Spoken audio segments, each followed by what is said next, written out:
Siap. Kami dari kelompok 5 di sini ingin mempresentasikan hasil diskusi kami tentang materi dari fotosintesis reaksi terang dan gelap. Sebelum itu, kami beranggotakan ada 8 orang. Teman kami ada yang tidak bisa hadir itu dua orang, Keza sama Marcel. Saya sendiri Nazwa Ramadhani. Saya Christina Najwa. Saya Mulyani Marsa. Saya Abel Febriani. Saya Lia Rita. Saya Gabriel Wanabakti Manantau. Jadi di sini kita masuk ke bagian fotosintesis. Jadi fotosintesis adalah proses pengubah zat-zat anorganik yaitu H2O dan CO2. Yang dimana kita tahu bahwa H2O adalah air dan CO2 adalah karbon dioksida. Oleh klorofil menjadi zat organik berupa karbohidrat. Dengan bantuan cahaya fotosintesis menghasilkan produk sampingan berupa gas oksigen yaitu O2. Nah, di sini kita bisa lihat bahwa karbon dioksida ditambah air melalui proses yang menggunakan cahaya menghasilkan yang kita tahu bahwa C6H12O6 yang merupakan gula atau glukosa serta oksigen yaitu O2. Kita masuk ke reaksi terang. Reaksi terang atau reaksi penangkap energi adalah proses untuk menghasilkan ATP atau reduksi NADPH2. Reaksi ini memerlukan molekul air. Proses diawali dengan penangkapan foton oleh pigmen sebagai antena. Reaksi terang terjadi pada grana membran tilakoid di dalam reaksi terang. Tubuhan menangkap air dan CO2 kemudian mengolahnya menggunakan sumber energi cahaya matahari yang didapatkan oleh klorofil. Selanjutnya, gula dan air tersebut dengan konten sinar matahari diubah menjadi gula tempurung glukosa, O2 dan uap air.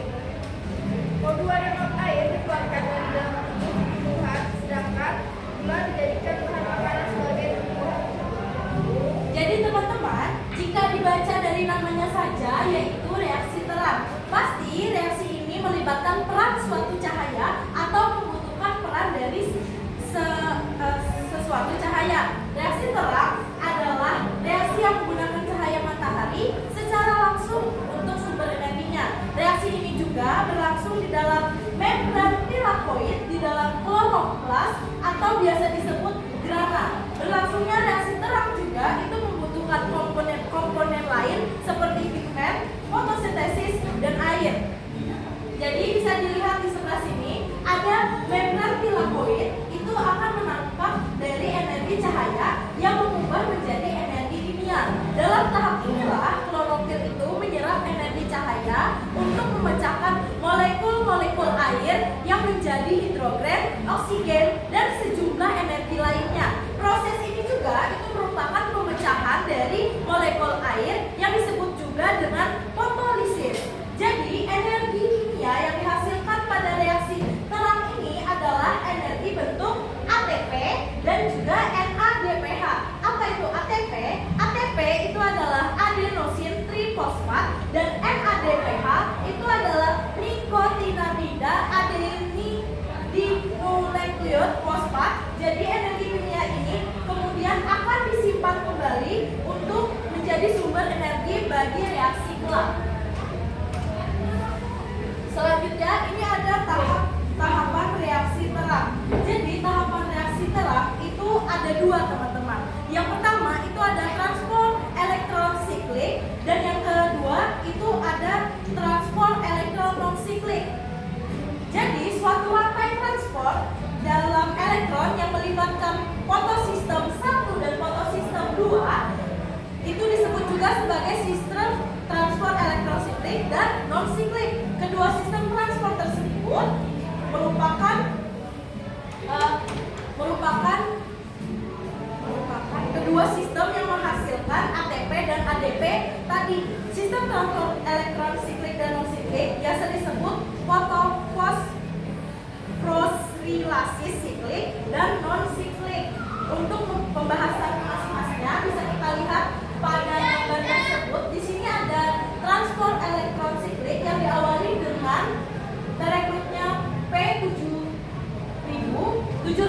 oleh beberapa akseptor dan kembali lagi ke P700. Itulah kenapa proses ini hanya melibatkan fotosistem 1 dari transport elektron siklik yang menghasilkan ATP. Adapun serangkaian proses yang terjadi dalam transport elektron siklik adalah sebagai berikut, teman-teman. Yang kedua, itu ada transport elektron non-siklik. Pada transport elektron non-siklik, itu fotosistem yang dilibatkan adalah fotosistem 1 dan fotosistem 2. Elektron dari P680 diangkut melalui beberapa akseptor menuju P700. Namun, elektron tidak akan kembali sehingga prosesnya dikenal sebagai non-siklik. Transport elektron non-siklik ini menghasilkan oksigen, O2, ATP, dan juga NADPH. Yang ada pun serangkaian proses yang terjadi pada transport elektron non-siklik bisa dilihat pada gambar tersebut. Oke, selanjutnya kita masuk ke reaksi gelap. Jika reaksi terang itu membutuhkan cahaya, maka reaksi gelap singkatnya tidak membutuhkan cahaya. Jadi, dalam reaksi gelap, apa yang dibutuhkan? Reaksi gelap pada tumbuhan dapat terjadi melalui dua jalur, yaitu siklus Calvin-Pearson dan siklus Hertzsprung. Pada siklus Calvin-Pearson, tumbuhan mengubah senyawa ribosa 1,5 bisfosfat menjadi senyawa dengan jumlah atom karbon 3, yaitu senyawa 3-fosfogliseridat. Oleh karena itulah, tumbuhan yang menjalankan reaksi gelap ini melalui jalur ini dinamakan tumbuhan C3.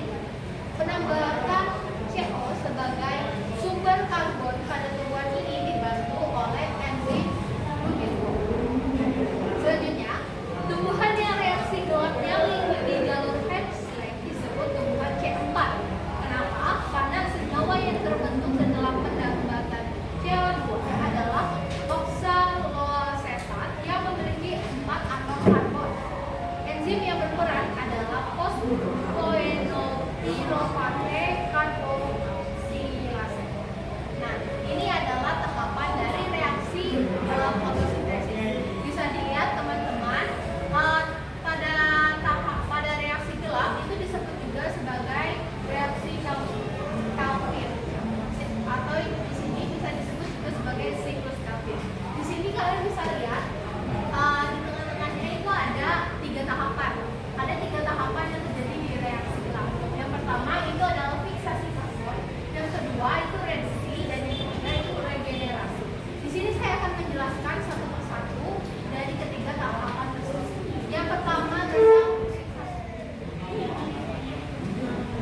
Lalu selanjutnya terdapat reaksi terang. Reaksi terang atau reaksi Gill adalah reaksi yang membutuhkan cahaya. Jadi reaksi ini terjadi pada membran filatoid kloroplast. Lalu yang selanjutnya adalah reaksi gelap. Reaksi gelap atau reaksi Calvin adalah reaksi fotosintesis yang tidak membutuhkan cahaya matahari. Reaksi gelap terjadi di stomata kloroplast. Jadi teman-teman, ini bisa dilihat ini adalah suatu perbedaan dari reaksi terang juga reaksi gelap. Jadi reaksi terang itu merupakan reaksi Hill atau yang disebut membutuhkan cahaya matahari. Jadi reaksi ini terjadi pada membran tilakoid kloroplast. Sedangkan reaksi gelap itu adalah reaksi fotosintesis yang tidak membutuhkan cahaya matahari. Reaksi gelap ini terjadi di stomata kloroplast. Jadi itulah perbedaan dari kedua reaksi yang kami jelaskan pada hari ini, reaksi terang dan juga reaksi gelap. Sekian dari kelompok kami. Terima kasih. Mohon maaf apa kata dan menyampaikan sesuatu. Teman-teman, adakah yang ingin bertanya? Tidak ada. Baik, jika tidak ada,